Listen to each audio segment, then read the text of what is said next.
goes it, and welcome back to another episode.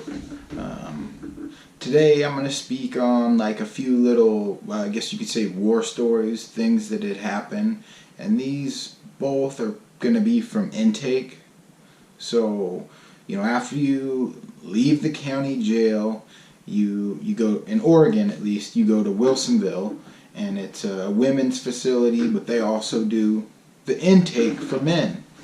So, this first incident, I think I had been there for, a week or two, and there they have 4, not orderlies, but like there's 4 guys who they stay at that prison the whole time, and they can get TVs and, normal commissary and things like that.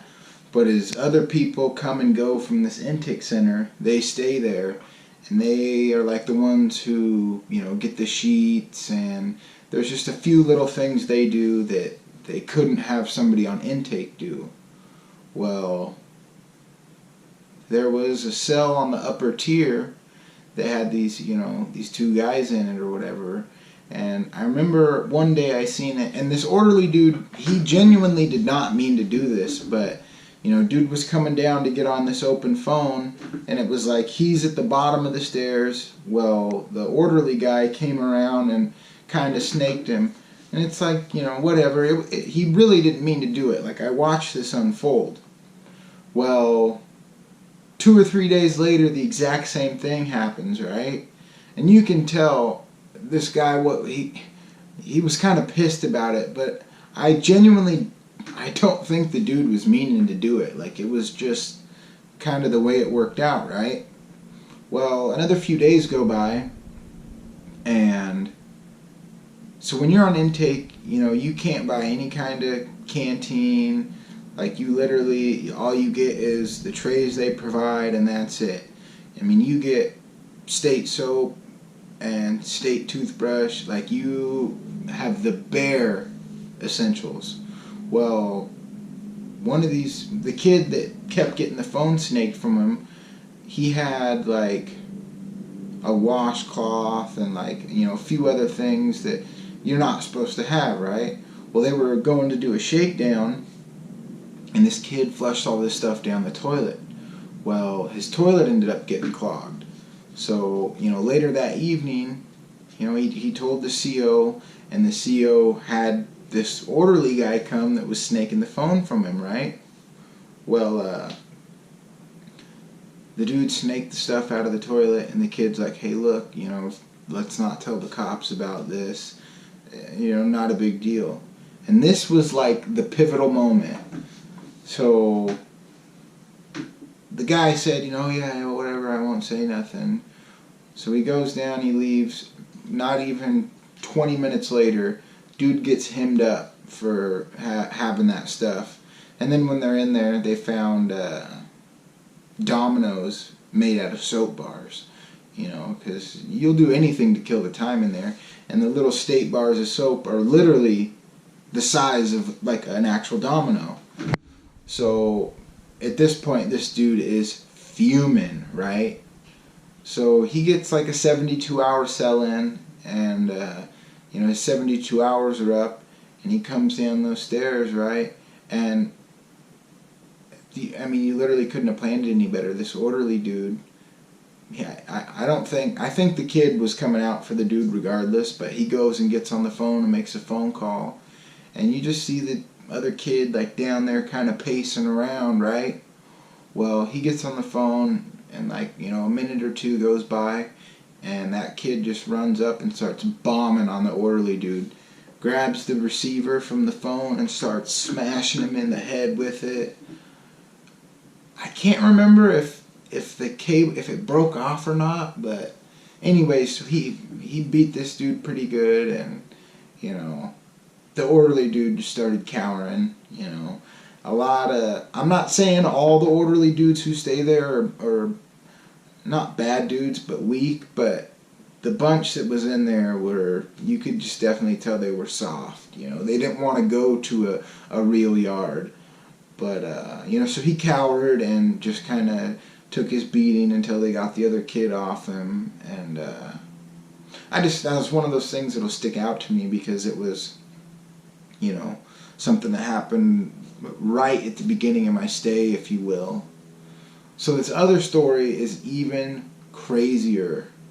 So at Coffee Creek, they have 4 units for guys. They have Unit A and Unit B, which are the exact same as O and Q, but in O and Q, they have seg sails. I think there's like 4 or 5 on the bottom tier and 4 or 5 on the top tier. So the units, well, at least where the cells are in an L shape. So it's like these 5 are seg cells, and then the rest, this part of it, there's, I don't know, another 25, 30 cells.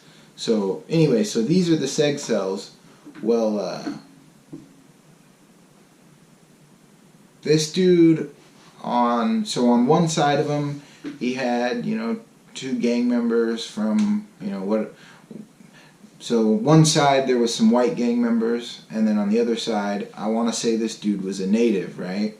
He was black, but he ran with the natives. Well, this kid in between them, he had the weirdest nickname and I can't remember it.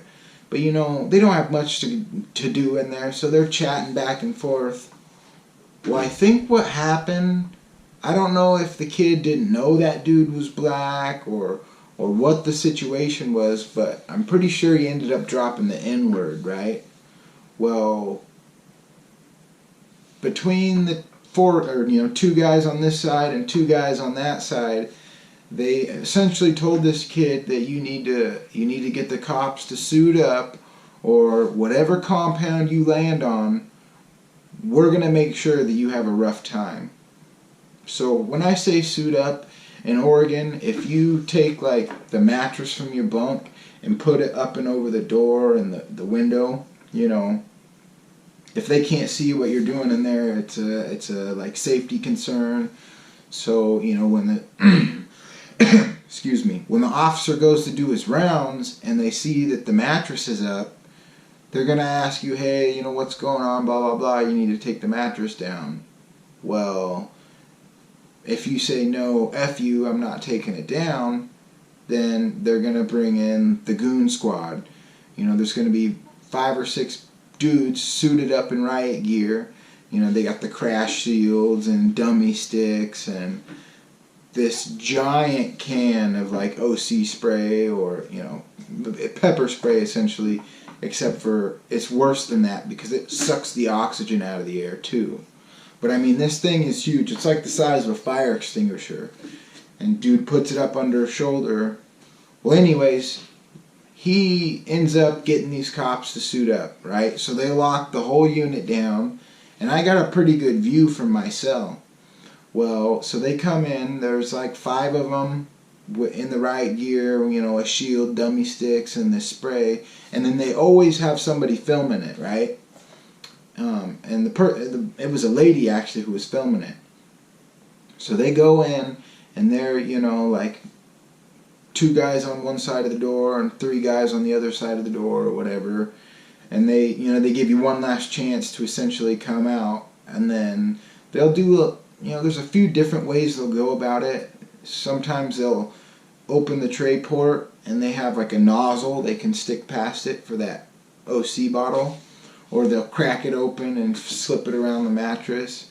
So they ended up, I think they cracked the door and put this nozzle in, and they just doused the whole bottle. I mean, this stuff has red dye in it, okay? And this whole cell was like pinkish orange. I mean, they just went to town. So then, they're doing whatever, scuffling around for a minute.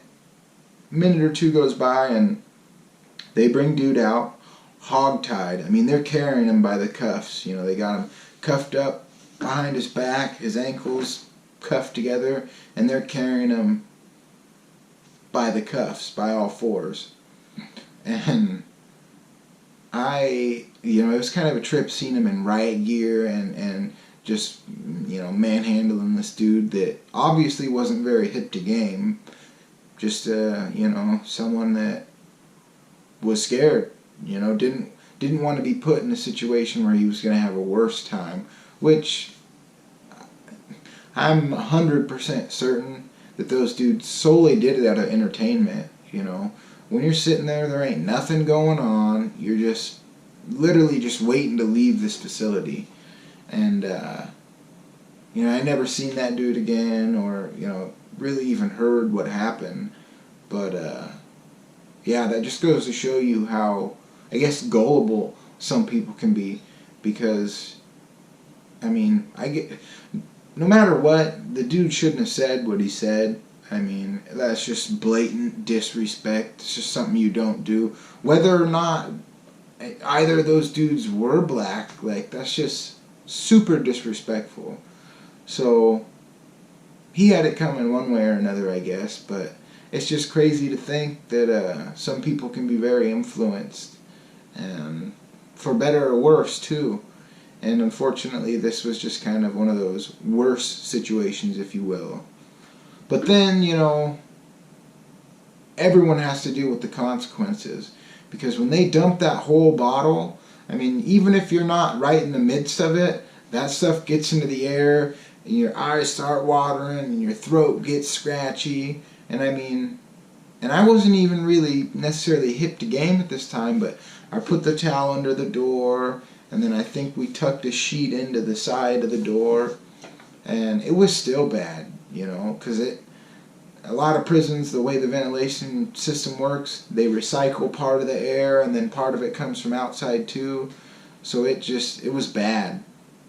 They ended up opening the doors and getting these big fans, but still, for the rest of the night, you're choking and gagging, and it sucks because one dude makes a dumb decision that, everyone has to suffer a little bit. It wasn't that bad, but still, it's just one of those things that affects everyone. And then that night, they served chow to us through the tray slots, and so the next morning, they have one of those orderly dudes come in, and they just straight start power washing this cell out. They have a little electric power washer, and in most of the prisons that are semi-new, you'll see either out in the hallway or even right in the cell, they'll have a floor drain right there, so they can pressure wash it down for instances like that, and just it's the easiest way to get rid of it, so they can just take all the cloth and whatever paper stuff out of it till it's bare cell, and power wash it, throw some disinfectant on it, power wash it again. It was kind of crazy to watch. And then that was something that opened my eyes for the rest of my bid. I would kind of look and see how they had them laid out for situations like that. But, So that's just two stories from some things that have happened on intake. I'll definitely be coming at you with some more positivity. Hopefully tomorrow, I was going to try and stick to a twice a week thing, but I'm going to do twice a week for sure, but I'm going to try and do more. I enjoy making the videos, and like I said, I have a lot to talk about. I think I'm just going to do what I can, and as long as I'm enjoying it, I will keep it going fluid. But with that being said, I'd just like to say that if I can get clean and sober and live my best life, you guys can too. So with that being said, I'm going to let y'all go, and I will see you next time for sure. Thanks.